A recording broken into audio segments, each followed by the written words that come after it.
শাস্ত্র বলছেন রাধারানীর চরণ ধুলি মাথায় নিতে হবে, অঙ্গে মাখতে হবে, তাহলেই তার ভাব আর কান্তিটা তুমি পাবে, তখনই তোমার এই রস আস্বাদনের বাবা।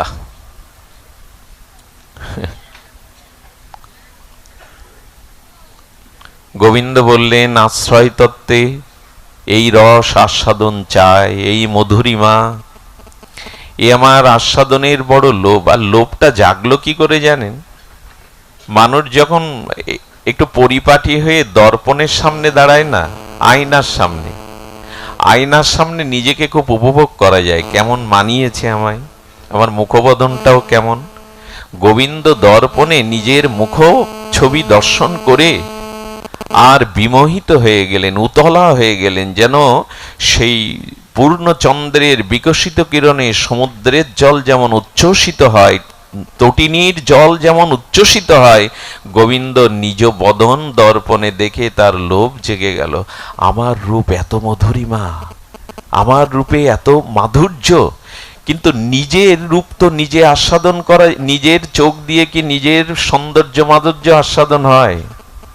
নিজের চোখে কি আপনি বদন কমল দেখেন? রাধারানীর চোখ দিয়ে আমার এই রূপমাধুর্য দেখতে হবে। আর সেটা একমাত্র উপায় হলো, সমস্ত ঋষিমনের মধ্যে শ্রেষ্ঠ হলো ঋষি মার্কণ্ডেয়। আচ্ছা, গোবিন্দ বলছেন ভক্তের পদধূলি মাখতে হবে, শাস্ত্রগণ তোমাদের সিদ্ধান্ত তো এই। তো কোন ভক্তের চরণধূলি গোবিন্দ মাখবেন? কার চরণধূলি গোবিন্দ মাখবেন? গোবিন্দ চিন্তা করে পেলেন শাস্ত্র থেকে সমস্ত ঋষিমুনির মধ্যে শ্রেষ্ঠ ঋষি মার্কণ্ডেয়, যিনি প্রলয়েও, যার লয় নেই, মৃত্যু নেই। ঋষি মার্কণ্ডের থেকে শ্রেষ্ঠ ভক্ত হলো ধ্রুব প্রহ্লাদ, ধ্রুব প্রহ্লাদের থেকে শ্রেষ্ঠ ভক্ত হলো পাণ্ডবরাও। গোবিন্দ বিচার করছেন শ্রেষ্ঠ রসরাজ গোবিন্দ যদি কারো চরণধূলি দেন, যাত্রার নেবেন কি? যাত্রার নিলে কাজ হবে কি? উনি বিচার করছেন পাণ্ডবদের থেকে শ্রেষ্ঠ ভক্ত হলো যাদবগণ, যাদবগণের মধ্যে শ্রেষ্ঠ ভক্ত হলো বৃহস্পতির শিষ্য আর শ্রী গোবিন্দের অভিন্ন হৃদয়েষু উদ্ধব, উদ্ধবের থেকে শ্রেষ্ঠ হলেন ব্রজের সখাগণ, সখাগণের শক্যরসের থেকে শ্রেষ্ঠ হলো মা যশোদানন্দ বাবার বাৎসল্য রতিমতি, বাৎসল্য রতিমতির থেকে শ্রেষ্ঠ হলো ব্রজ গোপিকাদের অনুরাগ, ব্রজ গোপিকাদের অনুরাগের থেকে শ্রেষ্ঠ হলো রাধা রানীর বিশুদ্ধ অনুরাগ প্রেম। গোবিন্দ বিচার করলেন ধুলি যদি মাখতেই হয়, সর্ব উচ্চ কক্ষায় যিনি আছেন তার ধুলি মাখতে হবে। যদি ধুলি মাখতেই হয়, সর্ব উচ্চ কক্ষায় যিনি আছেন তার ধুলি। গোবিন্দে আপন বিচারের দ্বারা, চিন্তার দ্বারা রাধারানীর প্রেম নিকুঞ্জ মন্দিরে গিয়ে হাত জোড় করে দাঁড়ালেন। জগৎগুরু শ্রীকৃষ্ণকে হাত জোড় করে দাঁড়াতে হয় ওই দুয়ারে গিয়ে। আহা, গৌড়ীয় বৈষ্ণবের উপাস্য প্রতিপাদ্য বিষয় হলো বৃষভানুনন্দিনী প্রেমময়ী। গোবিন্দ জগৎগুরু, জগত রসাচার্য, রসিকেন্দ্র মৌলি, রসিক শেখার, অখণ্ড পরতত্ত্ব সচ্চিদানন্দ ব্রহ্ম শিব ব্রহ্ম, যার চরণে ধুলি পাওয়ার উপাসনা করে, সেই অখিল গুরু, অখিল কলা গুরু রাধারানীর প্রেমন মন্দিরে গিয়ে হাত জোড় করে দাঁড়িয়েছে। ললিতা বিশাখা, বিশেষ শাখা প্রশাখা, ললিতা বিশাখা বলছে শ্যাম হাত জোড় করছো কেন? বলল প্রেমময়ীর ধুলি চাই, চরণের ধুলি। রাধা তত্ত্বকে গৌড়ীয় বৈষ্ণব মহাপ্রভু কোথায় স্থান দিয়েছেন? বলছেন ধুলি চায়। গোবিন্দ বলছেন ধুলি চাই। বলে ধুলি চাইলেই কি পাওয়া যায়? আগে অনুমতি চাই রাধারানীর, তুমি কুঞ্জে প্রবেশ করতে পারবে কিনা। আহা, হে রাধে, হে করুণাময়ী, শ্যামসুন্দর দুয়ারে দাঁড়িয়ে হাত জোড় করে অনুমতি চাইছে। প্রবেশের অধিকার, প্রবেশের অনুমতি দেবে কি? রাধারানী বলছেন হ্যাঁ, ভেতরে প্রবেশ করাও। ভেতরে প্রবেশ করে চরণ ধুলি চাওয়ার আগে একটু চরণ বন্দনা করা চাই, তো চরণ সেবা করা চাই। গোবিন্দ গিয়ে বসবেন না, রাধারানীর চরণের কাছেই বসেছেন। তার আসন ছিল, কিন্তু চরণের দিকে অপলক নয়নে আর তিনি চেয়ে আছেন। গোবিন্দ রাধারানীর চরণের দিকে অপলক নয়নে চাতকের মতো তৃষিত হয়ে চেয়ে আছেন। সেই চরণের সৌন্দর্য, চরণের মধুরিমা, চরণের মহামহিমা সৌন্দর্যে শ্রী গোবিন্দ বড় পিপাসাক্ত হয়ে গেছেন। বিশাখা সখী না তখন আলতা রাঙে রাঙিয়ে দিচ্ছিলেন করুণাময়ীর চরণ। ঊনবিংশতি চিহ্ন স্বরূপ রাধারানীর করুণাময়ীর প্রেমময়ীর চরণ দোখানা। বিশাখাকে অনুরোধ করলেন, একটা সেবা দাও, অন্তত একটা সেবা দাও আমায়। সেই অনুরাগ রক্তিম আলতাকে পরানোর জন্য শ্যামসুন্দরকে সুযোগ দেয়া হলো। রাধারানীর চরণ দোখানা গোবিন্দ প্রথমে দর্শন করছেন দুই কর পল্লবের হাতের উপরে রেখে। একটা হাতে রাধারানীর চরণ রেখে যখন আলতা পরাতে যাবে না, তখন হাত কাঁপছে। কম্পিত কর আলতা পরাতে সমর্থ না। হাত যদি কাঁপে না, তাহলে আলতা পরাতে পারে না। হাতটা প্রকম্পিত হচ্ছে, কাঁপছে, আলতাই দিতে পারলেন না। রাধারানী বলছেন, কেড়ে নে, সেবার যোগ্যতা ওর নাই, কেড়ে নে। ললিতা বলছে, শ্যাম তুমি অখিল কলাগুরু, আলতা পরাতে পারো না তা মনে হয় না, কেন পাচ্ছ না? আলতাটা কেন দিতে পারছ না? বললেন, আলতা পরাতে গেলে তো দৃষ্টি লাগে। ওই প্রেমময়ীর চরণ, ওই অপার সৌন্দর্যমণ্ডিত চরণ দেখে আমার চোখে ঝাপসা হয়ে যাচ্ছে প্রেমাশ্রুতে, আমি দেখতে পাচ্ছি না চরণ, কি করে পরাবো বলতে পারো? ঝাপসা হয়ে যাচ্ছে। চোখের জল মুছে নাও, এই সুযোগ সর্বদা পাবে না। চোখের জল মুছে নাও। মুছে নিয়ে, হ্যাঁ চোখের জল মুছলো বটে, কিন্তু আলতা রাঙাতে পারল না। শেষে কি করলো জানেন? নিজের নামটায় রাধারানীর চরণের ধারে লিখে দিল। ধারে মানে চরণের ধারে, শ্যাম। যে নামে প্রেম খরিত হয়, অমৃত প্রেমের সিন্ধু যে নামে, সেই নিজের নামটা চরণের ধারে লিখে দিলেন, শ্যাম। বিশাখা বলছে, নাম লিখলে? বলে, আমি ঋণী। রায় প্রেমের কাছে, রাধা প্রেমের কাছে আমি ঋণী। তাই আমি ধার তো আমি এই জন্য চরণের পাশে আমার নামটা লিখে দিলাম, যাতে শ্যামসুন্দরকে রাধারানী প্রেমময়ী চরণে রাখে, আমাকে যাতে চরণে রাখে, আমি নামটা। এই জন্য আগে থেকে আরজিটা জানিয়ে রাখলাম, বিজ্ঞপ্তিটা জানিয়ে রাখলাম। ললিতা বলছেন, তুমি শ্যাম, তুমি আশ্রয় তত্ত্বে নিতে এসছো, চরণধুলি নিতে এসছো? বললো, হ্যাঁ চরণধুলি আমার প্রয়োজন। চরণধুলি না পেলে আমি আশ্রয় তত্ত্বে এই শ্রী রাধায় প্রণয় মহিমা কৃদিশ, এটা আমার আস্বাদন হবে না, এই তিন বাঞ্ছা পূর্ণ হবে না। শ্রী গোবিন্দের তিনটে বাঞ্ছা প্রবল উৎকণ্ঠিত হয়ে উঠল।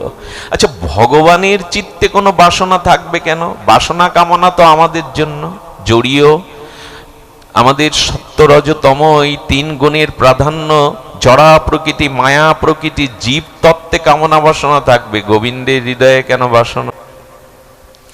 বাসনা এই জন্য, যে ভক্তের হৃদয়ে আর ব্রজপ্রেম অহৈতুকী আর সশুক বাসনা বর্জিত প্রেম থাকে, সেই ভক্ত হৃদয়ের ওই বিশুদ্ধ প্রেমটা পাওয়ার জন্য গোবিন্দের বড় লালসা জাগে, পিপাসা জাগে। ওই যে মকরন্দের, কুসুমের মকরন্দের ওই মধুপানের জন্য যেমন অলিকুল আকুল হয়ে গুঞ্জরিত রাগরাগিনী আলাপ করতে করতে ফুলের মধ্যে মধুটাকে ভালোবেসে বসে পড়ে, শ্রী গোবিন্দ কোন শুদ্ধ হৃদয়ের প্রীতিভক্তি, ওই বিন্দুমাত্র প্রেম পাওয়ার লালসায় তিনি বড় ব্যাকুল। হ্যাঁ, ললিতা বলছেন, ধুলি চাই, তবে আমরাই তোমায় ধুলি দেব। শ্যাম, তোমাকে আমরা এই গৌর বরণ করে দেব। রাধারানীর চিন্তামণির এই স্বর্ণময় ধূলি তোমার অঙ্গে মিশে তোমাকে অন্তকৃষ্ণ করে বাহির গৌর করে দেব। গৌরাঙ্গিনী অনুরাগিনী রাধারানীর ভাব এবং কান্তি তুমি পাবে। রাধারানীর চরণ ধুলিতে ললিতা বিশাখা গোবিন্দকে সিক্ত করলেন, অভিষিক্ত করতে লাগলেন।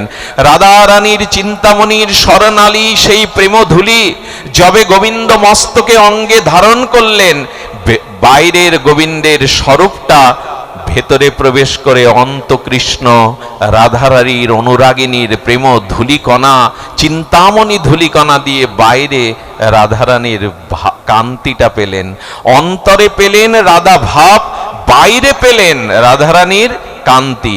এই ভাবকান্তি অঙ্গীকার করে ব্রজেন্দ্রনন্দন কৃষ্ণই কলির প্রথম সন্ধ্যায় শচী সিন্ধু গর্ভ মাঝে বিদ্যাজন পরিবেষ্টিত নবদ্বীপে আমার গৌরাঙ্গ রূপে আবির্ভূত হলেন, অন্তকৃষ্ণ বাহির গৌর হয়ে।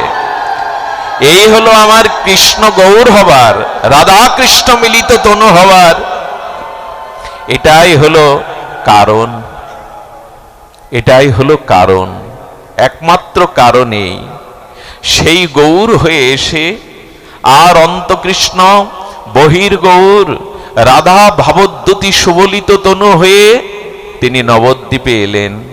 24টা বছর কেটে গেল নবদ্বীপ লীলায়, সংকীর্তন লীলায়। এই 24টা বছর লীলান্তে প্রভু সন্ন্যাস গ্রহণ করলেন জীবকে প্রেম বিতরণের জন্য। প্রেম বিতরণের জন্য, জীব উদ্ধারের জন্য মহাপ্রভু সন্ন্যাসের সিদ্ধান্ত নিলেন। কাটোয়ায় কেশব ভারতীর কাছে সন্ন্যাস গ্রহণ করে 6টা বছর তিনি আর এই ভূ ভারতে পদব্রজে ভ্রমণ করে মহাপ্রভু নাম প্রেম প্রচার করে ব্রজপ্রেম সিক্ত করেছিলেন। আর শেষ 18 বছর তিনি অখণ্ডভাবে নীলাদ্রি শেখর পুরুষোত্তম ক্ষেত্র পুরীতে বাস করেন। এর থেকে 4 বছর বাদ দিয়ে 12 বছর তিনি অখণ্ড গম্ভীর গাম্ভীরার মধ্যে, আর আমাদের গম্ভীরার ঠাকুর গম্ভীর হয়ে অন্তর মনা হয়েছিলেন। এই 12 বছর তিনি অন্য কোনো ভক্তদের জন্য রাখেননি।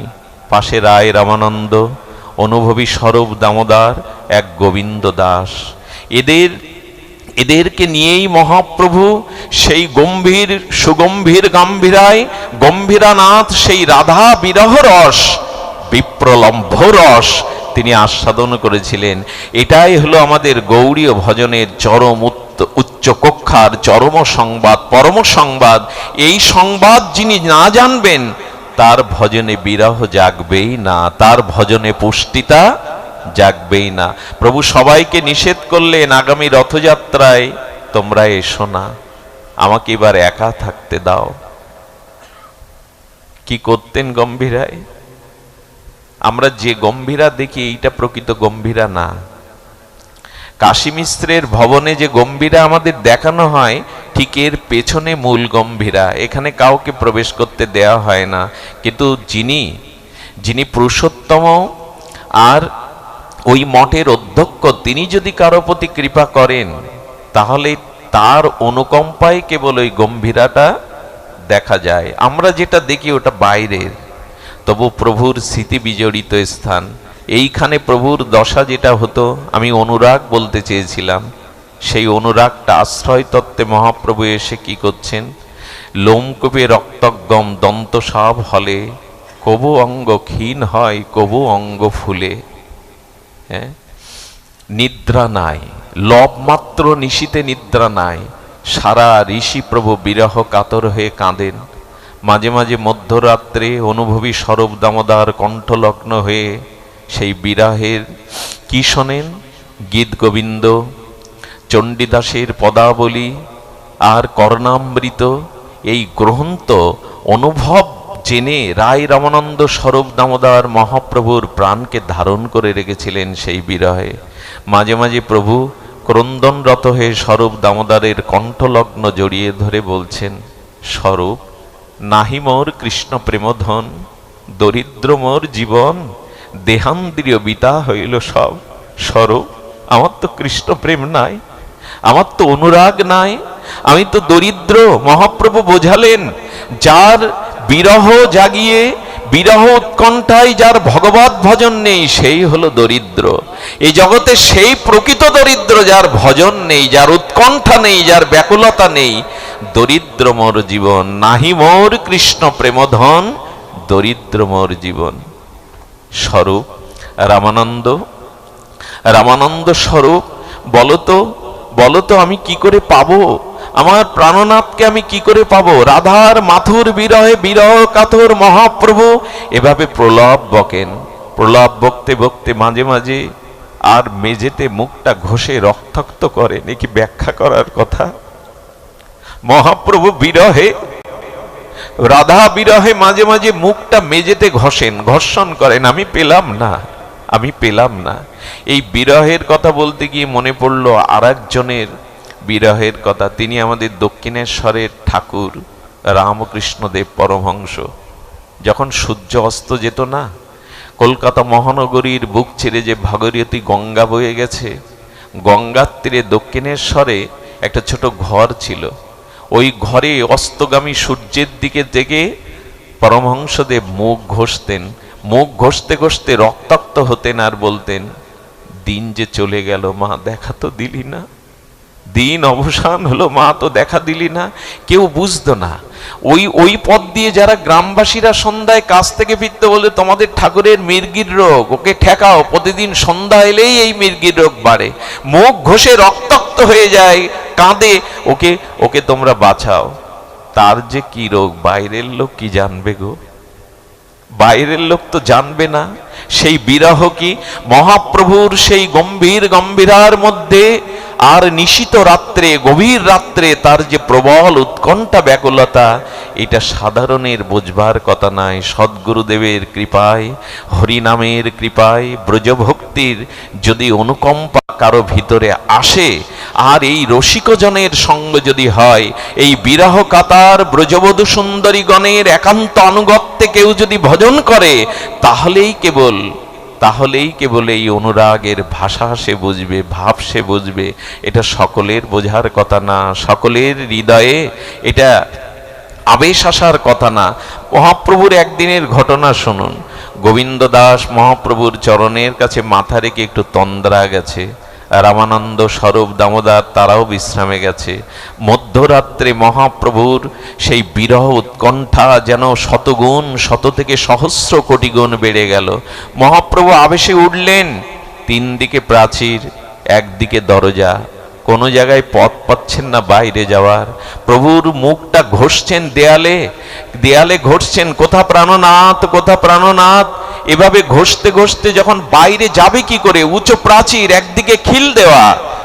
কিন্তু কৃষ্ণ বিরহের আকর্ষণ, রাধার মাথুর বিরহের আকর্ষণে, এক দিব্য আকর্ষণে মহাপ্রভু সেই পাঁচিল ডিঙিয়ে কিভাবে এলেন এর ব্যাখ্যা আমাদের কাছে নাই। তবে এসে পড়লেন, আর পড়ে গো গো করছেন, লোমকূপগুলো দিয়ে রক্তগম হচ্ছে, অস্থি মর্যা সবকিছু হাড় সন্ধি যেন বিগলিত হয়ে প্রভু বহু দীর্ঘ হয়ে যাচ্ছেন। আবার কখনো কখনো সেই বিরহ কাতর মহাপ্রভু কুর্মাকৃতির মতো, মাটির ঢেলার মতো হাত পাগুলো ভেতরে প্রবেশ করছে। এ দৃশ্য রাধারানীর বিরহ ছিল না, এই দাসম দশা রাধারানীরও ছিল না, এই দ্বাদশ দশা মহাপ্রভুর আমরা লীলাতেই শুধু দেখতে পাই। স্বরূপ, দামোদর, রামানন্দ, গোবিন্দ দাস চারিদিকে অন্বেষণ করছে, কোথা প্রভু, কোথা মহাপ্রভু। ঘুরতে ঘুরতে দেখলেন কিছু কালো গাভীগণ এক জায়গায় কি শুকছে, আর গাভীগণের চোখ দিয়ে বিন্দু বিন্দু অশ্রু ঝরছে। মহাপ্রভু দিব্য উন্মাদ দশা দেখে গাভীগুলো সেই প্রেমময় তনুকে চেটে চেটে দিয়ে কাঁদছেন আর বলছেন, সেবার সুযোগ তো নাই, সেবার জন্ম তো পায়নি। গাভীগুলো ওই চরণের সুগন্ধ, ওই দিব্য উন্মাদ ভাবের সুগন্ধ পেয়ে তারাও বিমোহিত হয়ে কাঁদছে, বিমোহিত হয়ে তারা কাঁদছে। স্বরূপ, দামোদর গিয়ে দেখলো অস্থি সন্ধি হাড়গুলো বিগলিত, কাপড়ে বেঁধে নিলেন, আর স্নেহের আঁচল দিয়ে মুছিয়ে কর্ণে নাম দিতে লাগলেন। এই নাম দিতে দিতে দিতে দিতে প্রভুর বাহ্যিক জ্ঞান ফিরে এলো। প্রভু বললেন, আমাকে কোলাহল করে কোথায় ডেকে আনলে? আমি তো রাধা কুণ্ডের তীরে দাঁড়িয়ে যুগলের জলকেলি দেখছিলাম, মঞ্জরি স্বরূপে আমার হাতে তাদের বসন ভূষণ ছিল, তোমরা কেন আমাকে ডেকে এখানে আনলে? অর্থাৎ বৃন্দাবনের সেই ভাব রসে গৌর আমার ডুবেছিলেন। এই বিরহ কাতর, এই বিরহ দশা, এই দ্বাদশ দশা, সেটা আমাদের পক্ষে, জীবের পক্ষে ধারণ সম্ভব না, কিন্তু কোটিতে বিন্দুত হওয়া চাই, সিন্ধুতে বিন্দুত বিরহ চাই। বিরহ আমাদের নাই।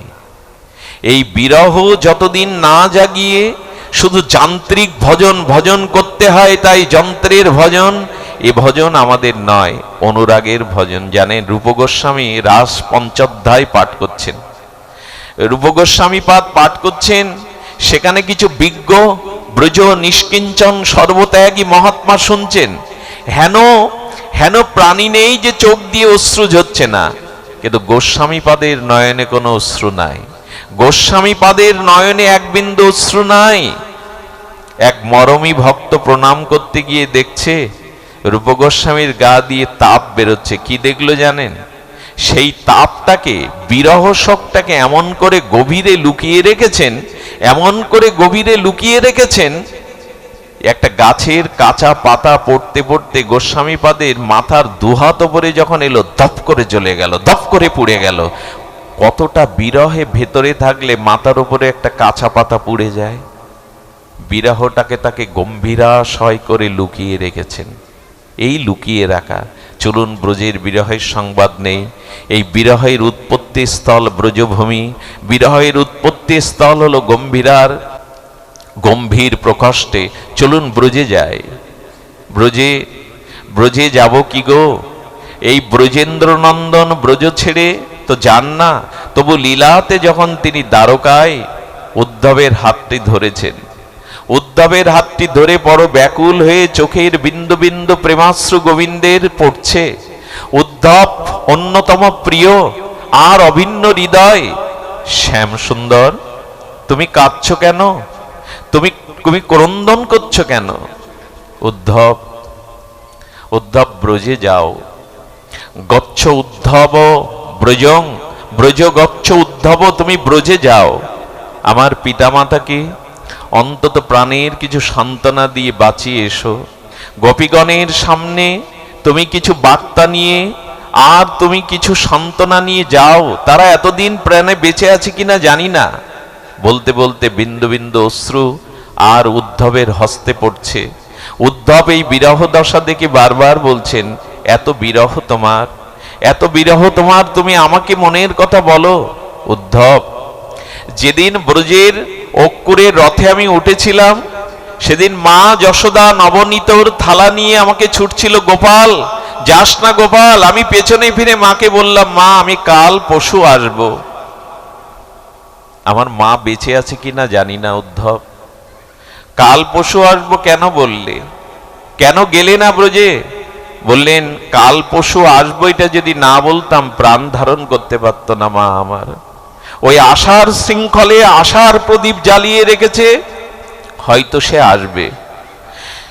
উদ্ধবকে যেদিন পাঠাবে, যেদিন উদ্ধব ব্রজে আসবে, সেদিন সখাগণ গোষ্ঠে এসে তাদের মাঝে মাঝে স্ফূর্তি হতো, ওই তো আমাদের সাথে কানাইয়া আছে, ওই তো বলদেব দাদা আছে, তাদের স্ফূর্তিতে দর্শন পেত। এই জন্য সখাদের শোকটা কিছুটা কম ছিল। তারা স্ফূর্তি দশাতে দেখতে পেত, ওই বুঝি শ্যাম সুন্দর, ওই বলদেব দাদা আছেন, দাও দাদা আছেন। হঠাৎ করে উদ্ধবের রথ আসতে দেখে কি করেছে জানেন সখারা? আহা, সখারা বলছে, না কেউ যাবি না। ওই যে রথের চিহ্ন, ওই চিহ্নটা আমাদের মনে আছে। ওই অভিশপ্ত রথ, যে রথে অক্রুর আমাদের প্রাণনাথকে নিয়ে গেল, সখাকে নিয়ে গেল, ওই রথের চিহ্ন। অর্থাৎ আমাদের কানাইয়া ফিরে আসতে প্রথমে আনন্দ পেয়ে যেতে বলছেন, না আমরা যাব না, কানাই আসুক, আমরা তার দিকে তাকাবো না, আমরা তার দিকে ফিরবে না, অন্য দিকে ফিরে চাইবো।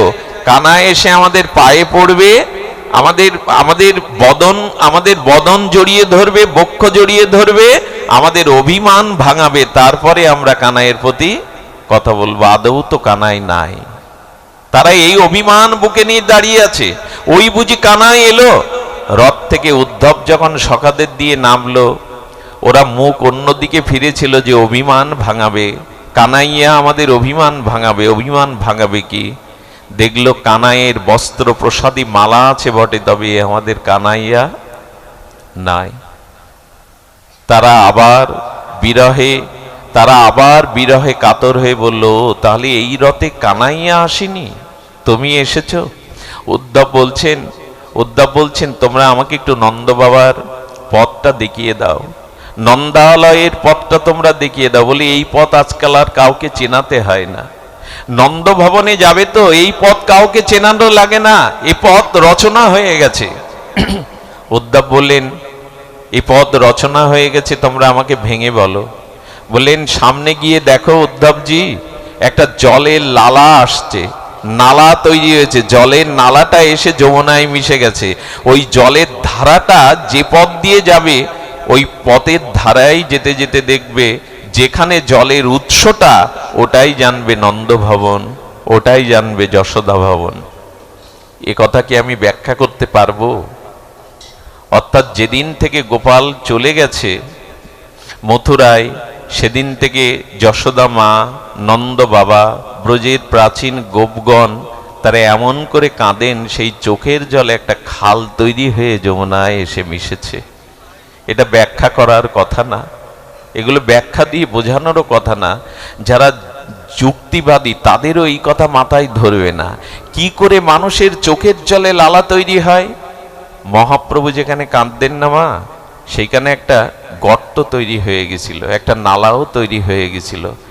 জলযন্ত্রের পিস্কারির ন্যায় প্রভুর চোখ দিয়ে অশ্রু বইত, পাশে যারা ছিল না ভিজে যেত, তাদের সমস্ত অঙ্গ স্নাত হয়ে যেত, তারা স্নান করে যেত। এ ব্যাখ্যা ঝর্ণা ধারার নির্ঝরিণীর ন্যায় অশ্রু বইত। নন্দ বাবা যশোদা মায়ের চোখের জলে নালা তৈরি হয়ে গেছে যমুনা পর্যন্ত। সেই জলরেখা পথ ধরেই উদ্ধব যবে গেল, সেদিন সন্ধ্যা হয়ে এলো। সারা রাত বাবা মাকে সান্ত্বনা দিতে চেষ্টা করলো এই জ্ঞানী সত্যম বৃহস্পতির শিষ্য সর্বোত্তম জ্ঞানী উদ্ধব। কি জ্ঞান দিচ্ছে জানেন, কি বুঝ দিচ্ছে জানেন? নন্দ বাবা, শ্রীকৃষ্ণ হলেন পরমাত্মা স্বরূপ, আপনাদের হৃদয়ে সে আছে। হৃদ্দেশ অর্জুন তিষ্ঠতি, হৃদয়ে আছে। আপনারা কেন কাঁদছেন? হৃদয়ে তো সে আছে। সর্বং খলিদং ব্রহ্ম, সবখানেই গোবিন্দ আছে, সবখানেই ভগবান আছেন, আপনারা কেন কাঁদছেন? কৃষ্ণ আপনাদের পুত্র শুধু নয়, সে স্বয়ং ভগবান, সে পরতত্ত্ব সীমা, কেন কাঁদছেন? এই আলোচনা করতে করতে ভোরবেলা চোখের জল আরো বেড়ে গেল। চোখের জল মোছাতে এসে নন্দ বাবা যশোদা মায়ের চোখের জল আরো বেড়ে গেল। ভোরবেলা উদ্ধবজিকে ডেকে বলছেন, তুমি তো শিশু, আমার ছেলেটাকে আমি চিনি না, তুমি চিনে গেলে উদ্ধব? আমার গোপালকে আমি ওর বাবা হয়ে, ওর পিতা হয়ে চিনলাম না, তুমি চিনলে, তুমি ভগবান বলে দিলে। শোনো উদ্ধব, যদি সে ভগবান হবে, তবে ওর মার হাতে যষ্টি দেখে ও কেন ভয়ে কান ধরবে, কাঁদবে? ভগবান কি ভয় পায়? ভগবান কি ননি চুরি করে ঝুড়ি ঝুড়ি মিথ্যা বলে? ভগবান কি কখনো মিথ্যা বলতে পারে? আমার ছেলেটাকে আমি চিনলাম না। আর উদ্ধব, তুমি সান্ত্বনা দিতে এসছো না বিরহ বাড়াতে এসছো? উদ্ধব ধাক্কা খেলো, জ্ঞান ধাক্কা খায়। অনুরাগ ভক্তির কাছে আর উৎকণ্ঠিত ভক্তির কাছে জ্ঞান চিরদিনই এভাবে একটা ধাক্কা খায়। সেই ধাক্কাটা হলো, আমি মনে করেছিলাম আমার লোহা হারিয়েছে, এখন দেখছি আমি হীরা হারিয়ে ফেলেছি। আমি জানি আমার ছেলেটা হারিয়েছে, এখন দেখছি আমি ভগবান হারিয়েছি। উদ্ধব, ভগবানের জন্য যিনি কাঁদেন, ভগবানের জন্য যিনি চোখের জল ফেলেন, তার কান্না মুছাতে নেই, বরঞ্চ তাকে জড়িয়ে বলতে হয় আরো কাঁদো। এই কান্নাই তো তার কাছে নিয়ে যাবে, এই ক্রন্দন তো তার কাছে নিয়ে যাবে। ভগবান হারানোর মতো এত দুর্ভাগ্যতা আমাদের। আজ তুমি আমাদের শোক মোছাতে এসোনি, শোক বাড়াতে এসেছো। আমরা মনে করেছিলাম পুত্র পেয়েছি, এখন দেখছি ভগবান পুত্র পেয়েছি। ভগবানকে যারা হারায় তাদের থেকে হতভাগিনী কে আছে? ভগবানকে হারিয়ে যারা কাঁদে, তাদের যারা নিষেধ করে, তাদের বিন্দুমাত্র জ্ঞান নাই। উদ্ধব মাথা নিচু করে বললেন, এইখানে এইখানে এই ভক্তির কাছে উদ্ধব নিজেকে শিশুই জ্ঞান করলেন। উচিত হয়নি এ কথা তাদের কাছে বলা, তাদের আরো আরো বাড়িয়ে দিলেন। আমার একটা কথা শ্যামসুন্দর পণ্ডিত বাবার মুখে শুনেছিলাম, কথাটা বড় মর্মস্পর্শী কথা, কথাটা খুব হৃদয়ের কথা। আচ্ছা, রামচন্দ্র বনবাসে গেলে 14 বছরের জন্য, ত্রেতা যুগে পরমায়ু ছিল বেশি, 14 বছর তো বেশি দিন না। দশরথ মারা গেল কেন পুত্র শোকে? আচ্ছা, দশরথ যদি রামের শোকে মারা যায়, 100 বছর বিরহে নন্দ বাবা মরল না কেন? প্রশ্নটা আসবে কি? 14 বছরের রাম বনবাসে দশরথ রামের শোকে মারা গেল, আর এখানে 100 বছর বিরহে নন্দ বাবা প্রাণ ধারণ করলো কি করে? করলো কি করে জানেন? বললেন, যেদিন গোপাল ফিরে আসবে, যেদিন গোপাল ফিরে আসবে ব্রজে, সেদিন বাবা বলে আমায় ডেকে যদি আমার কোল না পায়, আমি তাকে বুকে করে চুম্বন না দিতে পারি, বড় ব্যথা পাবে। এই জন্য গোপাল গোপাল ব্রজ থেকে বিদায় আমার প্রাণ চলে, আমার প্রাণ বিসর্জন আমি দিতাম, কিন্তু ছেলেটা এসে যখন বাবা বলে ডাকবে, উত্তর না দিতে পারলে বড় ব্যথা পাবে। এই জন্য আমি প্রাণ ধারণ করে বেঁচে আছি। কোথায় দশরথের অনুভূতি আর কোথায় নন্দ বাবার অনুভূতি? দশরথ, তুমি একবারও ভাবলে না রাম 14 বছর পরে ফিরে এসে যখন তোমায় পাবে না, বাবা বলে ডাকতে পারবে না, কতটা ব্যথা হবে ওর হৃদয়ে? নন্দ বাবা নিজের ব্যথাকে আর সেটা হৃদয়ে রেখে, আর সে এসে বাবা বলে ডাকবে বিধায় নিজের প্রাণটা তিনি ধারণ করেছিলেন। সেই প্রাণ ধারণ তার কারণই হলো এই জন্য। আচ্ছা, উদ্ধবকে খেতে দিলেন কি জানেন? ব্রাহ্মণ পাড়া থেকে একটু পরমান্ন কারো কাছ থেকে একজন এনে উদ্ধবকে দিয়েছিল। তার মানে নন্দ বাবা যশোদা মা তাদের উনানে কোনো খাদ্য রন্ধন হতো না। উদ্ধব তাকিয়ে দেখেছিলেন উনানগুলোর মধ্যে মাকড়সার জাল পড়ে গেছে। এরে বলে বিরহ, এরে বলে উৎকণ্ঠা। আমি আপনাদের ব্যাখ্যা কি করে বোঝাই বলুন তো? এই জায়গাটা আসাটা, বোঝা এবং বোঝানো দুটোই কঠিন।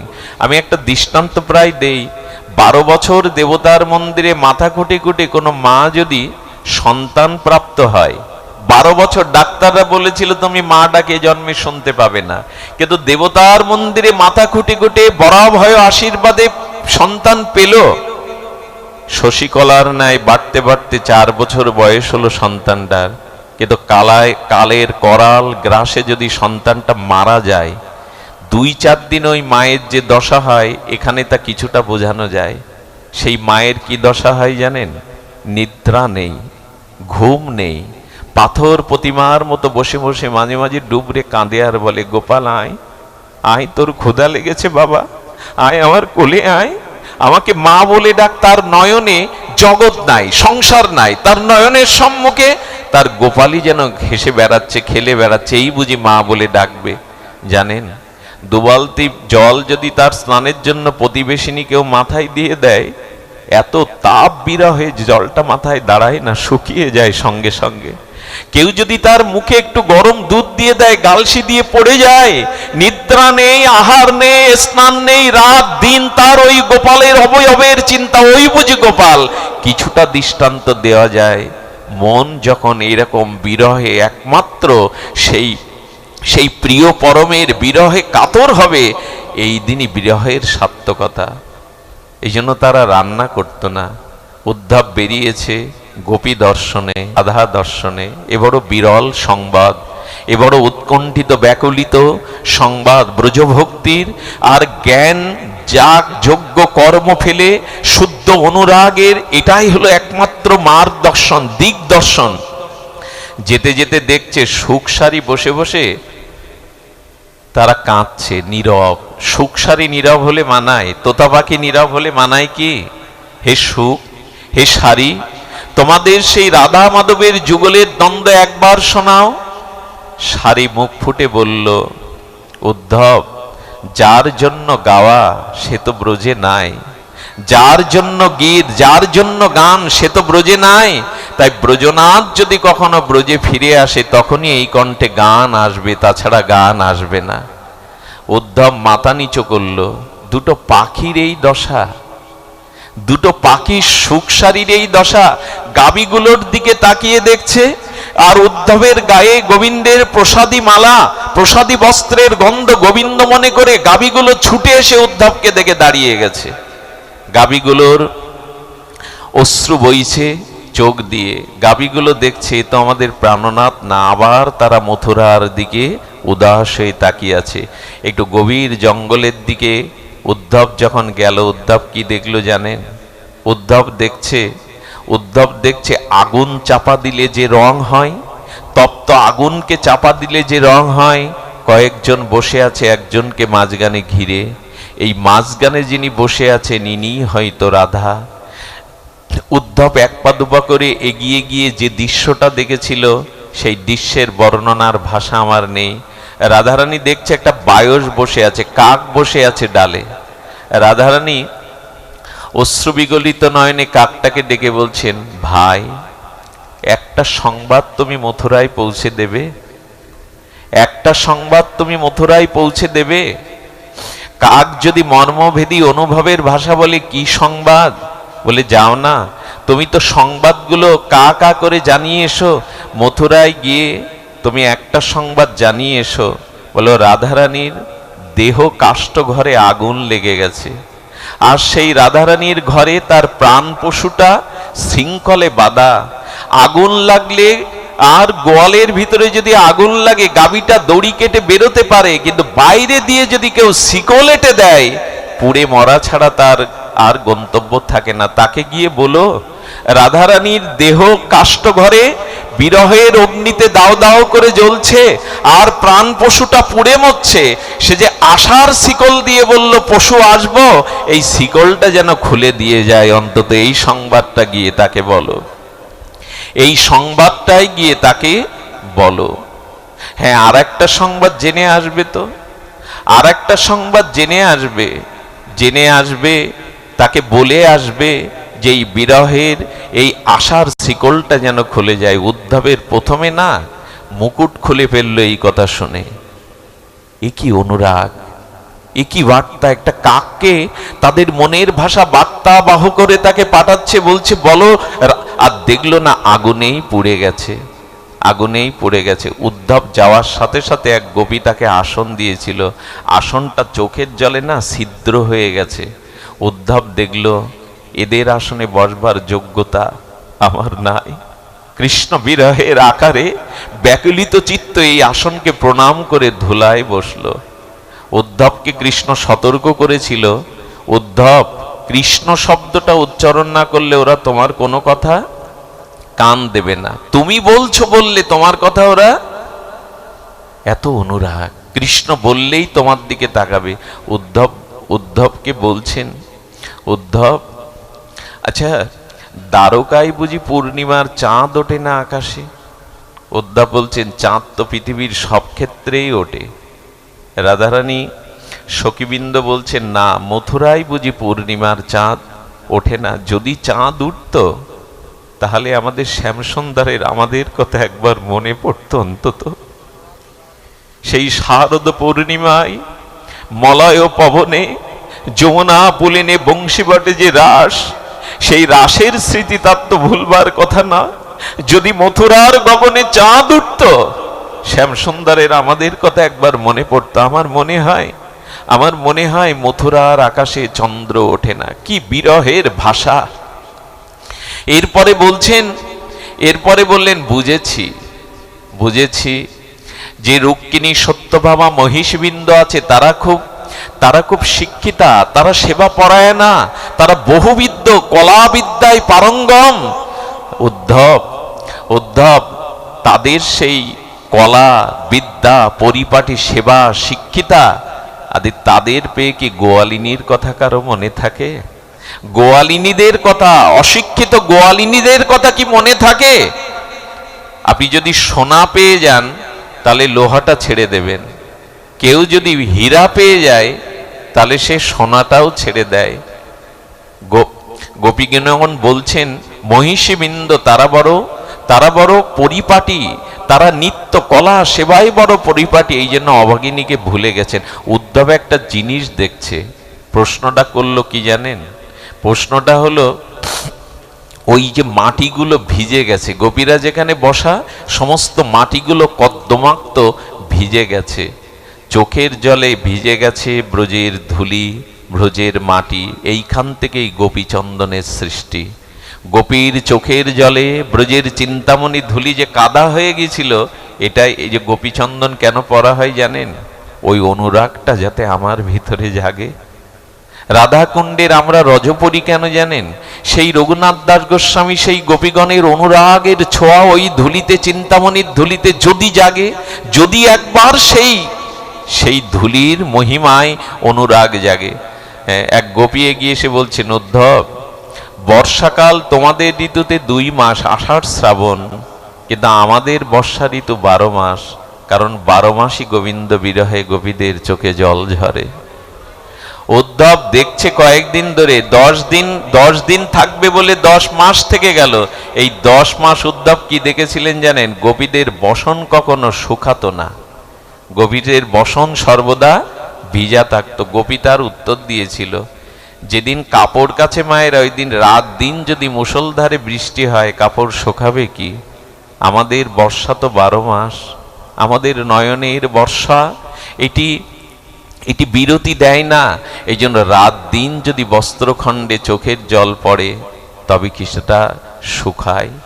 এমনি করে উদ্ধবের কাছে সেই গোপীগণের যে বিরহ, সেই গোপীজনের যে উৎকণ্ঠা, এটা উদ্ধব প্রায় 10 মাস দর্শন করে তার রাজ পোশাক, রাজ মুকুট খুলে দিয়ে এই ধুলিতে গড়াগড়ি দিয়েই শুধু তিনি বলেছিলেন, তিনি এইটুকুই প্রার্থনা করেছিলেন, হে অনুরাগিনী, তোমাদের অনুরাগপূর্ণ কৃষ্ণ অনুরাগের একটি ধূলিকণা আমি চাই, আর সেটি পাওয়ার জন্য আমি ঔষধি লতা হয়ে ব্রজে জন্মাতে চাই।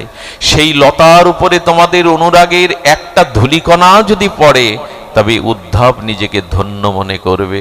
এই বিরহটা জাগিয়েই আমাদের ভজনের, এই বিরহটাই আমাদের চিত্তে, এই বিরহটাই আমাদের চিত্তে ভজন অনুরাগ সৃষ্টি করে দেবে। আমি আপনাদের সেই বিরহের সন্ধান দিতে গিয়ে ব্যর্থ, কারণ বিরহটা নিজে না মজলে অন্যকে মজানো যায় না, নিজে না কাঁদলে অন্যকেও কাঁদানো যায় না। তবে সেই বিরহের কথা আর একবার আমরা দেখেছিলাম আমাদের, এইটা বলে আমি পাঠ বিশ্রাম করব। আমাদের দাদাজি এসছেন, আমি লক্ষ্য করিনি, ওনাকে পাঠে তোলায় কিছু উচিত ছিল, তো আমি কিছুটা সময় তার জন্য রাখব। আমরা এই বিরহ দশাটি আবার দেখেছিলাম আমাদের নবদ্বীপে। এইটা একটু মন দিয়ে শুনুন। আমি আপনাদের হয়তো হৃদয়ে এই অনুরাগ সৃষ্টি করার সক্ষম নই, তবু শুনুন। মহাপ্রভু গয়া থেকে ফিরেছেন। এই লীলাটি একটু আপনাদের আস্বাদনের জন্য, স্পর্শ হৃদয় করবার জন্য আপনাদের একটু পিপাসা চাইছি। মহাপ্রভু গয়া থেকে ফেরার পর কি করেছিলেন জানেন? সারা রাত ঘরের মেঝেতে পড়ে বিড় করে কি বলতেন, আর নখ দিয়ে না মাটিগুলো খুঁড়তেন। বিষ্ণুপ্রিয়া 14 বর্ষিয়া, কয় বছর বয়স? 14 বছর। উনি মহাপ্রভুর এই বিড় করে বকা খাটে পালঙ্কে শয়ন করেন না, নখ দিয়ে মাটিগুলো, ঘরের মেঝের মাটিগুলো এইভাবে দাগ কাটেন। এই দশা থেকে বিষ্ণুপ্রিয়া মাঝে মাঝে ভয়ও পেত। প্রভুর দশাটা অনুভব না করতে পেরে সে সারা রাত ঘরের কোণে দাঁড়িয়ে কাঁদত, আর তার বিধাতার কাছে, অধিদেবতার কাছে প্রার্থনা করত তাকে সুস্থ করার। সকালে সচিমা বলতো, নিমাই, তুই গয়া থেকে ফিরে ভালো করে আহার করিস না, ভালো করে কথা বলিস না, তোর মুখে হাসিও নাই। নিমাই, কি হয়েছে বলতে পারিস? মা, আমি জানি না আমার কি হয়েছে, আমার কিছু ভালো লাগে না মা। নিমাই, গঙ্গাদাস পণ্ডিতের তোলে কত জায়গা থেকে তোর কাছে বিদ্যা, ন্যায়, দর্শন শিখতে ছাত্র এসেছে, তুই তাদের কাছে যা, ওরা তোর দিকে নিমাই পণ্ডিতের কাছে এসছে, তুই নিমাই পণ্ডিত নবদ্বীপের গর্ব, যা তুই গঙ্গাদাস পণ্ডিতের টোলে ওদেরকে শিক্ষা দে, ন্যায় দর্শন। মহাপ্রভু মায়ের কথা শুনে, গঙ্গাদাসের কথা শুনে বইটা বকলে করে না ন্যায়, শাস্ত্র, দর্শন, ইতিহাস এগুলো নিয়ে গেল। বইটা সামনে গ্রন্থটা খোলার সাথে সাথে প্রভুর চোখের জলে গ্রন্থের শব্দগুলো ভেসে যাচ্ছে। যে অক্ষরগুলো ভেসে যাচ্ছে। ছাত্ররা বলছেন, আচার্য আচার্য, আপনি দেখি গ্রন্থ খুলেই শুধু কাঁদেন। আমরা বড় আশা নিয়ে এসেছিলাম, আপনি বিশ্ব দার্শনিক, অন্যতম নৈয়ায়িক, ভারতবর্ষের শ্রেষ্ঠ পণ্ডিত, আমরা আপনার কাছে দর্শন এই শিখতে এসেছিলাম, ন্যায়। আমাদেরকে আপনি শিক্ষা দেবেন না? আমাদেরকে আপনি পড়াবেন না? মহাপ্রভু বললেন, গ্রন্থ খুলেই আমি সেই কিশোর মূর্তি কৃষ্ণকে ছাড়া কিছু দেখি না। কৃষ্ণ ভক্তি ছাড়া তো কোনো বিদ্যা নাই। আমার কাছে তোমরা এসো না, নূতন কোনো শিক্ষকের কাছে যাও। কৃষ্ণ ভক্তি ছাড়া তো কোনো বিদ্যা নাই। যদি কৃষ্ণ ভক্তি বিদ্যা হবে তবে আমাদের দেন, নেবে তোমরা? কৃষ্ণ ভক্তি বিদ্যা নেবে? এই প্রথম এই গঙ্গাদাস পণ্ডিতের টোলে বসে মহাপ্রভু হাতে তালি দিয়েই প্রথম কীর্তন সূচনা করেন, হরি হরায় নম, কৃষ্ণ যাদবায় নম। মহাপ্রভু কাঁদছেন, ছাত্ররাও কাঁদছেন। এই শুরু হলো প্রভুর দশা। প্রভু আর শাস্ত্র তর্ক করে না, প্রভু আর কারোর সাথে খেলে না। সেই সুরধনী গঙ্গায় সাঁতার কাটে না উচ্ছল। আর সেই তার্কিক নিমাই পণ্ডিত আজ গম্ভীর, কথাও বলে না। একদিন বাড়িতে নারায়ণের পূজা দিলেন সচিমা। পূজা আনতে বললেন নিমাই, কুলদেবতা নারায়ণের কাছে বর চেয়ে নে। সচিমা আঁচল পেতে বলছেন, হে নারায়ণ। কার কাছে চাইছেন সচিমা? হে নারায়ণ, আমার নিমাইকে তুমি শান্ত করো, আমার নিমাইয়ের তুমি পূর্বের উচ্ছল দশা ফিরিয়ে দাও। ছেলেটা সারা রাত জাগে, কাঁদে, নখ দিয়ে মাটি করে, বিড় বিড় করে বকে, আর চোখে অশ্রু বয়, পাগলের মতো ছুটে বেড়ায়। নিমাই রে নিমাই, তুই নারায়ণের কাছে চেয়ে নে। নারায়ণের কাছে মাথা নত করে মহাপ্রভু কি বললেন জানেন? ন ধনং ন জনং সুন্দরীং কবিতাং বা জগদীশ কামায়ে। আমি ধন চাই না, আমি মান চাই না, আমি কবিত্ব প্রতিভা চাই না, তোমার চরণে যেন আমার অহিত কি ভক্তি হয়। নিমাইকে মা সমস্ত দ্রব্যাদি জলাদি স্পর্শ করিয়ে শ্রীবাসকে ডেকেছেন। শ্রীবাস, ওর বাবা নাই, ওর বাবা চলে গেছে, তোমরা ওর আছো পিতৃস্থানীয়, আর দেখো না আমার নিমাইয়ের কি হলো। নিমাইয়ের সামনে শ্রীবাস প্রভু গিয়ে যখন তাকিয়েছে, নিমাই বলছেন শ্রীবাসের দিকে, শ্রীবাস ঠাকুর, তুমি বলো না আমার কি বায়ুরোগ হয়েছে, আমি কি উন্মাদ হয়ে গেছি? মা বলছে আমি বায়ুরোগ হয়েছে, আমি উন্মাদ হয়ে গেছি, তুমি বলো না। শ্রীবাস মহাপ্রভুর হাতটা হাতে নিয়ে বলেছিলেন, তোমার যে রোগ হয়েছে প্রভু, এই রোগ জন্ম জন্মান্তরের তপস্যা যোগের ধ্যানের দ্বারা হয় না প্রভু। পারলে এর কিছু রোগ আমায় দাও, পারলে এর কিছু রোগ তুমি আমায় দাও। কৃষ্ণ বলে প্রেমে বিরহে কাঁদবার মতো ভাগ্য সবার জগতে হয় না। মহাপ্রভু বললেন, শ্রীবাস তুমি আমার প্রাণ রক্ষা করলে। তুমি যদি বলতে আমি উন্মাদ হয়ে গেছি, আমি এ শরীর রাখতাম না, আমি সুরধনির গঙ্গায় ঝাঁপ দিয়ে দিতাম। মহাপ্রভুর এই দশা, এই বিরহ কাতর মহাপ্রভু, এর পরের ইতিহাসটা আপনাদের জানা। বিষ্ণুপ্রিয়া মহাপ্রভুর এই দশা দেখে অনুভব করে বলেছিলেন, প্রভু আমি ভালো লেখাপড়া জানি না, আমি বিদ্যা শাস্ত্র অত জানি না, আমি শুধু এইটুকু জানি, আমি বাতাসের আমি ভেসে এসেছে যে শব্দ, প্রভু তুমি কি সন্ন্যাস নিবে? প্রভু কথা বলছে না, প্রভুর মুখে কোনো কথা নেই। তবে বিষ্ণুপ্রিয়া হাত জোড় করে যে নিবেদন করেছিল, আমাদের গৌড়ীয় ভজনের জগতে বড় বিরল সেটা। বিষ্ণুপ্রিয়ার এই প্রশ্নের উত্তর মহাপ্রভু দিতে পারেনি। বিষ্ণুপ্রিয়া বলেছিলেন, তুমি যদি সন্ন্যাসে যাও আমাকে সাথে নেবে না, তাই তো? আমি তোমার সাথে যাওয়ার যোগ্য না। আচ্ছা, রামচন্দ্র বনবাসে গেলে মা জানকী তো প্রভুর সাথে গিয়েছিল, পঞ্চপাণ্ডবদের সাথে দ্রৌপদীও গিয়েছিল। আমি গেলে বুঝি তোমার সন্ন্যাস নষ্ট হবে প্রভু? আমি গেলে বুঝি তোমার সন্ন্যাস ধর্ম নষ্ট হবে প্রভু? আমাকে এভাবে কাঙালিনী করে ফেলে যেও না, আমাকে তোমার সাথে নাও। মহাপ্রভু কি বলেছিল জানেন? মহাপ্রভু বলেছিল, প্রিয়া তবে শোনো, তোমাকে আমি সাথে নিতে পারবো না, কারণ ত্রেতার বৈরাগ্য, দাপরের বৈরাগ্য, কলিতে সেই বৈরাগ্য জীব নেবে না। জীবের চিত্ত বড় সন্নিগ্ধ, তাই এই যুগে যে বৈরাগ্য সেটা সর্বত্যাগী বৈরাগ্য হয়। কঠোর বৈরাগ্য তোমাকে আমি সাথে নিতে পারবো না। তবে একটা কথা বলে যায় প্রিয়া, যদি বাবা মারা যায় তাহলে মা শিশুগুলি সন্তানগুলিকে প্রতিপালন করে মানুষ করতে পারে, কিন্তু মা যদি মারা যায় বাবার পক্ষে সন্তান পালন করা সম্ভব হয় না। আমি তোমার কাছে নিবেদন রেখে গেলাম, আমার গৌর ভক্তদের তুমি জননী হও, বৈরাগ্যিনী হও। আমি যদি গৌর ভক্তের পিতা হই, তুমি জননী। হে প্রিয়া, তোমার কাছে আমার এই অনুরোধ, তুমি গৌড়ীয় জননী হয়ে, তুমি গৌর ভক্তের জননী হয়ে, তুমি গৌর ভক্ত বৈষ্ণবের জননী হয়ে ত্যাগ তিতিক্ষা জগতে শিক্ষা দাও। তোমার ত্যাগ বৈরাগ্যের দ্বারা আমার গৌড়ীয় ভক্তগণ বাঁচবে, বৈষ্ণবগণ তারা বাঁচবে। কারণ পিতা চলে গেলে মা ভিক্ষা করেও সন্তান প্রতিপালন করে, কিন্তু মা চলে গেলে পিতার পক্ষে সন্তান পালন করা মহাপ্রভু বিষ্ণুপ্রিয়াকে কত বড় দায়িত্ব দিয়ে গেলেন, অক্ষরে অক্ষরে পালন করেছিল জানেন। প্রভুর সন্ন্যাসের পর বিরোহিণী বিষ্ণুপ্রিয়াজির কথা ইতিহাসে খুব লেখা নাই, তবে এইটুকু বলবো, যেদিন মহাপ্রভু শান্তিপুরে 7 দিন সীতা ভবনে অদ্বৈত ভবনে কাটিয়ে তিনি নবদ্বীপ একবার নাকি দর্শন করতে হয় জানেন। সন্ন্যাস নিলে সন্ন্যাসীর একবার মাতৃভূমি দর্শন করতে হয়। মহাপ্রভু শান্তিপুর থেকে নবদ্বীপের পথে চলেছেন। এই দিনের ব্যাখ্যা বড় বিরল। মহাপ্রভু গঙ্গার দিকে তাকিয়ে বলছে, গঙ্গা তোমার বুকে আর কখনো সাঁতার কাটবো না, আমি উচ্ছ্বাস তরঙ্গে তোমার বুকে আর কখনো লাভবো না।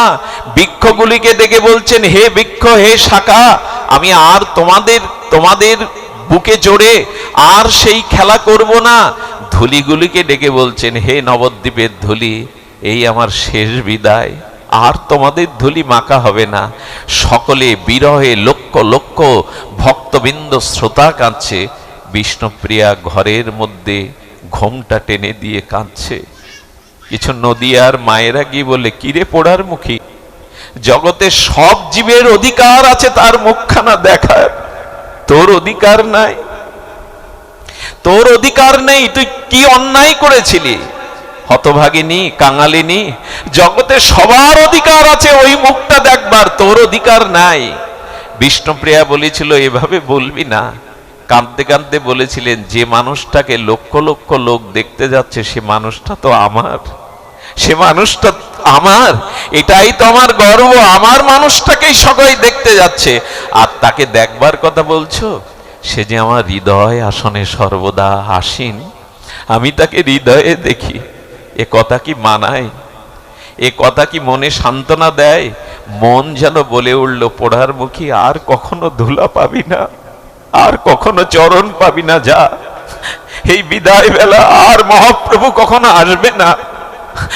রাধারানীর অন্তরে একটা আশা ছিল, ব্রজনাথ কখনো ব্রজে একদিনের জন্য আসবে, কিন্তু বিষ্ণুপ্রিয়া জানতেন সন্ন্যাসের পরে তার প্রাণবধূ আর নবদ্বীপে কোনোদিন আসবে না।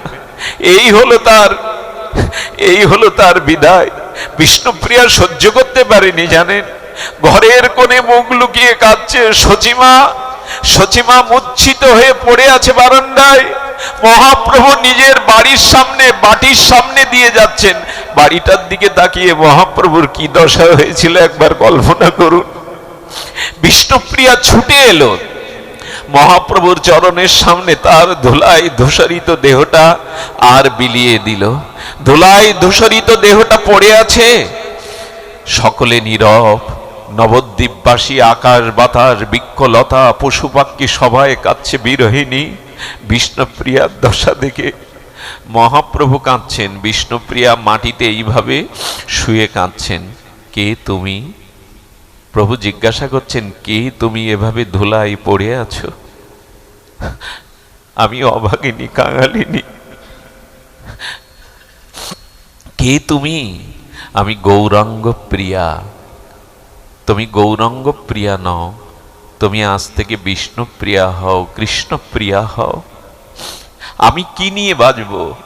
আমি কি নিয়ে, কোন অবলম্বনে আমার জীবন রক্ষা হবে বলে দিন। মহাপ্রভু নিজের সন্ন্যাসের পায়ে পায়ের পায়ের সেই পাদুকা যেমন রামচন্দ্র ভরতকে দিয়েছিল। রামকে চিত্রকূটে ভরত বলেছিল, তুমি না ফিরে গেলে আমি আত্মবিসর্জন দেব, তুমি না ফিরে গেলে প্রভু আমি অধৈর্যায় ফিরে যাব না, আমি ফিরবো না, নন্দীগ্রামে ফিরবো না।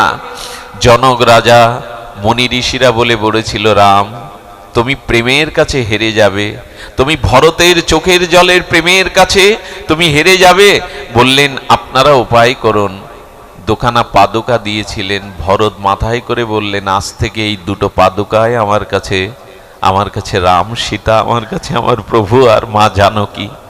ওইটা 14 বছর সিংহাসনের উপরে রেখে মাটির মধ্যে লুকিয়ে থাকতেন। প্রভু ভূমিতে থাকে, আমি মাটির মধ্যে থাকবো। 14 বছর কারো মুখ দেখেননি, শত্রুঘ্ন ছাড়া আর এক হনুমানের মুখ ছাড়া আর কারো মুখ উনি দেখেননি। এই ফল খেয়ে দুগ্ধ খেয়ে এই 14 বছর সেই ছত্র ধরে পাদুকা বিষ্ণুপ্রিয়াকেও যেন আজ মহাপ্রভু দিয়ে যাচ্ছেন সেই পাদুকা। যাও এটি ঘরে নিয়ে যাও, এর মধ্যেই তুমি আমাকে পাবে। সেই যে ঘরে ঢুকলো জানেন, ওই পাদুকা সিংহাসনে রেখেই জীবনটাই কাটিয়ে দিল। সচিমা যতদিন বেঁচে ছিল, ঘোমটা পরে সচিমার আঁচলে গঙ্গা স্নানে যেত। সচিমা চলে যাওয়ার পর আর গঙ্গা স্নানে যেত না। কি করতো জানেন? কাঞ্চনা সখী 2 বালতি গঙ্গার জল আনতো, ওর মধ্যেই ওটা মাথায় ঢেলে দিয়ে কোনো রকমে কাঞ্চনা বলল, প্রিয়া তুমি কখনো ভালো বস্ত্র পরো না কেন? এই মলিন বস্ত্র, ধুলা মলিন বস্ত্র কেন পরো? হ্যাঁ, সনাতন মিশ্রের কন্যা, পণ্ডিতের কন্যা, সনাতন মিশ্র রাস পণ্ডিত, তার কন্যা বিষ্ণুপ্রিয়া, আর মলিন বসন পরেন।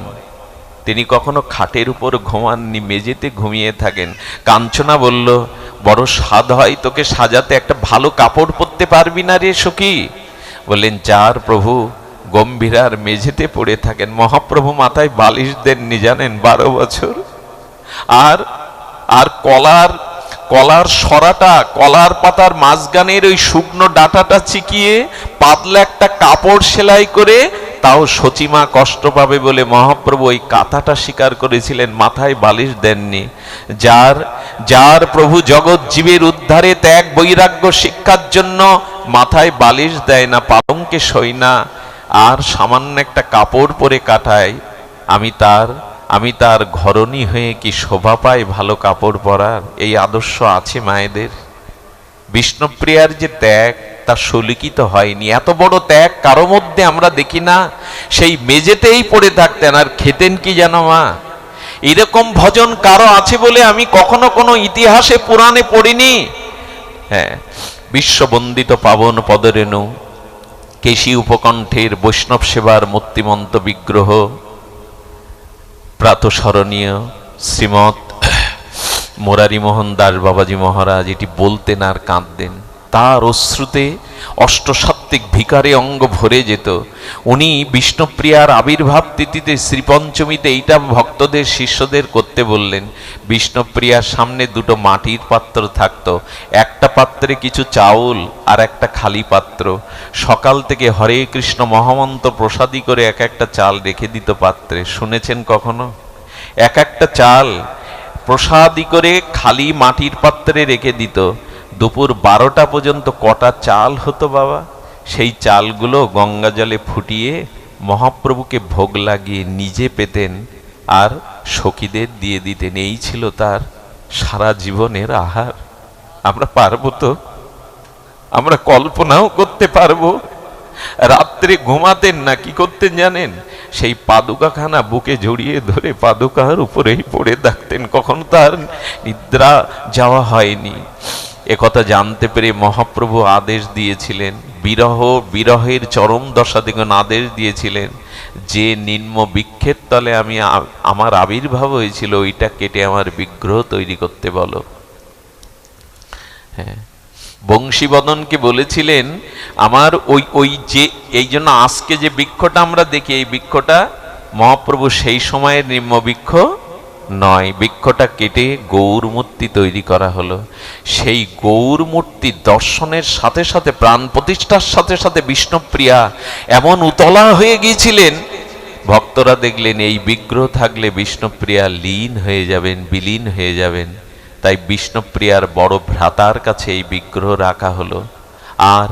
আর অগ্নিতে পুড়তে পুড়তে কৃষকায় বিষ্ণুপ্রিয়া এমনি করে তার ভজন করে যেতে লাগলেন। কেন জানেন? তিনি না ভজন করলে আমাদের ত্যাগ বৈরাগ্য আসবে না। আমাদের কারণে এতটা ভজন করে গেলেন, আমরা তার মূল্যায়ন করি তো? খেয়ে পরে ভোগ বিলাসে তো মেতে আছি। গৌর ভজন কি মুখের কথা? কৃষ্ণ পাওয়া কি মুখের কথা? অশ্রু বিরহে উৎকণ্ঠা না থাকলে ভজনে হই হুল্লোড়ে কিছু হবে না গো। এই হুল্লোড়ে আমাদের উপাচারটাই হলো চোখের জল। গৌড়ীয় বৈষ্ণবের একমাত্র উপাচার হলো নয়নের জল, দুফোঁটা প্রেমশ্রু। এটাই হলো আমাদের একমাত্র উপাচার। প্রিয়াজিকে দেখতে এসেছিলেন নিত্যানন্দ শক্তি মা জাহ্নবা দেবী, এসেছিলেন অদ্বৈত ঘরণী সীতা ঠাকুর। আরে প্রবেশ করে দেখলো কখানা হাড় আছে গায়ে। প্রিয়া ভজন করতে করতে বৈরাগ্যিনীর বেশ ধরে কখানা হাড় আছে, বুকে জড়িয়ে দিলেন।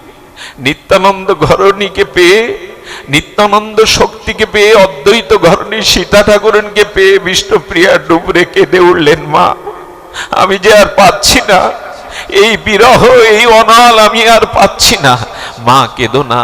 বিষ্ণুপ্রিয়ার চোখের জল মুছিয়ে চুম্বন করে দিলেন জাহ্নবা মা সীতা ঠাকুরানী। সেদিন ছিল দোল পূর্ণিমা, মহাপ্রভুর আবির্ভাব তিথি।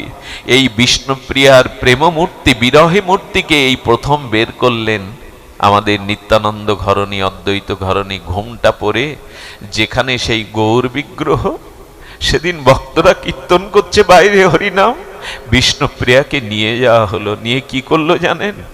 তার প্রাণটা যাতে রক্ষা হয় এই জন্য গৌর বিগ্রহের মন্দিরের ভিতরে বিষ্ণুপ্রিয়া প্রবেশ করলেন। বাইরে হরিনাম চলছে, সেই ফাল্গুনীর পূর্ণিমার চাঁদ উঠেছে, সেই দোলযাত্রার শুভ আরক্তি মনোরাগ ছড়িয়ে পড়েছে আকাশে বাতাসে। বিষ্ণুপ্রিয়া সেই যে ঘরের মধ্যে প্রবেশ করলেন, সেই প্রবেশ করে গৌর বিরহকে জড়িয়ে ধরে বিগ্রহকে ওখানেই লীন হয়ে গেলেন। সেই বিগ্রহটা নবদ্বীপে গিয়ে আজও দেখে আসবেন, ধামেশ্বর মহাপ্রভু সেই বিগ্রহ আজও আছে, যেখানে নিজেকে লীন করে দিলেন। সেই ধামেশ্বর মহাপ্রভু আজও বিরাজমান। এই হলো আমাদের ভজন। আমি আজ আপনাদের এত দূরের, এত পথক্লান্তির, এত পরিশ্রান্ত হয়ে আসা, আমি আপনাদের কিঞ্চিত মাত্র সেবা দিতে পারলাম না। এই অযোগ্যকে ক্ষমা করবেন, এই অধমকে ক্ষমা করবেন। আজ বিন্দু মাত্র আপনাদের আমি সেবা দিতে ব্যর্থ। কেন জানি না, মনের ভিতরে এই আবেশটাই কাজ করছে। আমি ভাষা হারিয়ে ফেলছি, আমি ছন্দ হারিয়ে ফেলছি, কেন জানি না। তবে এইটুকু আশীর্বাদ করবেন, এইটুকু বড় বাবা মহারাজকে, বড় বাবাজি মহারাজ, যিনি হরে কৃষ্ণ হরে রাম আর এই যে রাধা নাম গৌর নাম মিশ্রিত করেছিলেন, আমাদের বড় বাবাজি মহারাজ। রাধারমণ দাসের পরে এসেছিলেন সেই বড় বাবাজি মহারাজ। সেই বড় বাবাজি মহারাজের একজন অকৃত্রিম সেবক, সারা জীবন সেবা করেছে, উচ্ছিষ্ট ছাড়া কিছু পায়নি। যখন বাবাজি মহারাজের কাছ থেকে চলে যাবে, বাবাজি মহারাজকে বলছেন, বাবাজি মহারাজ বলছেন, ওরে সারা জীবন সেবা করলি, কিছু নিবি না, কিছু চাইবি না? বললে, আপনার চরণ সেবা জন্ম জন্মান্তরের চায়, আর কিছু চায় না। তুই যদি বৈকুণ্ঠ চাস আমি দিয়ে দিতে পারি, তুই যদি মুক্তি চাস আমি দিয়ে দিতে পারি, কিছু একটা চেয়ে নে। বলেন, আমি চাইতে পারি, দেবেন? আমার মাথায় হাত দিয়ে বলেন, যা চাইবো দেবেন? বলেন, তোকে দেওয়ার কি আছে? সারা জীবন তো সেবা করলে, প্রাণ ঢালা অনুরাগের সেবা, তুই বৈকুণ্ঠ চাইলে দিতে পারি, চা না। মাথায় হাত দিয়ে বলুন, আমি যা চাইবো দেব। হ্যাঁ, প্রতিজ্ঞা করলাম দেব। হাত জোড় করে চোখের জলে বলছে, তাহলে দিন। আমার চাওয়া হলো এই, আপনি যেমন নিতাই বললে আপনার চোখ দিয়ে অশ্রু ঝরে, আমি যেন আজ থেকে যতদিন নিতাই বলবো আমার নয়ন দিয়ে যেন অশ্রু প্লাবিত হয়। আমাকে এটা দিন, আমি আর কিছু চাই না। আমি যেন গৌর বলে, নিতাই বলে কাঁদতে পারি। যখনই নিতাই বলবো যেন নয়নে প্রেমশ্রু বিগলিত হয়।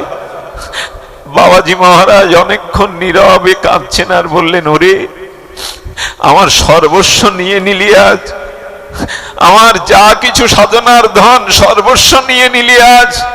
তবে হ্যাঁ, আজ থেকে যতবার নিতাই বলবি ততবার তোর চোখে প্রেমশ্রু বইবে। সেখান থেকে যতবার নিতাই বলতো, আমার তো মনে হয় ঠাকুর মশার ওই পথটা গাইতে গাইতেই আমরা আজ ভাগবত বিশ্রাম রাখি। গৌরাঙ্গ বলিতে হবে পুলক শরীর, হরি হরি বলিতে নয়নে বহেনি। আর কবে হবে বলতে পারেন? কবে প্রেমশ্রু বিগলিত হবে? কবে হৃদয়কে প্রেমশ্রু দ্বারা শীতল করব? কবে হা গৌরাঙ্গ হা নিতাই বলে প্রেমাশ্রুতে বিগলিত হতে পারবো?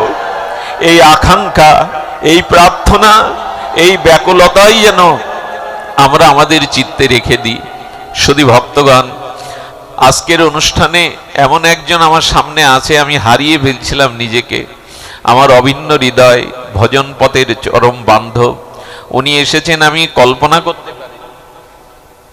আমাদের মুরারি মোহনের আদরের দুলাল, ভাগবতের অন্যতম শুদ্ধা ভক্তির প্রচারক আমাদের মদন মোহন দাদাজি, আমার অভিন্ন হৃদয়ে সুবন্ধু। আমি তাকে এই ভাগবত পূর্ণাহুতি দেওয়ার জন্য একটু আহ্বান করছি। তিনি হয়তো ব্যাসাসন অলঙ্কৃত করবেন না, দাঁড়িয়েই এই মহৎ ভাগবত প্রচারক শুদ্ধা ভক্তির মুরারি মোহন দাস বাবাজি মহারাজের খুব আদরের দুলাল, আমি তাকে নিবেদন করছি আজকের ভাগবতের একটু পূর্ণাহুতি দেওয়ার জন্য। জয় রাধে।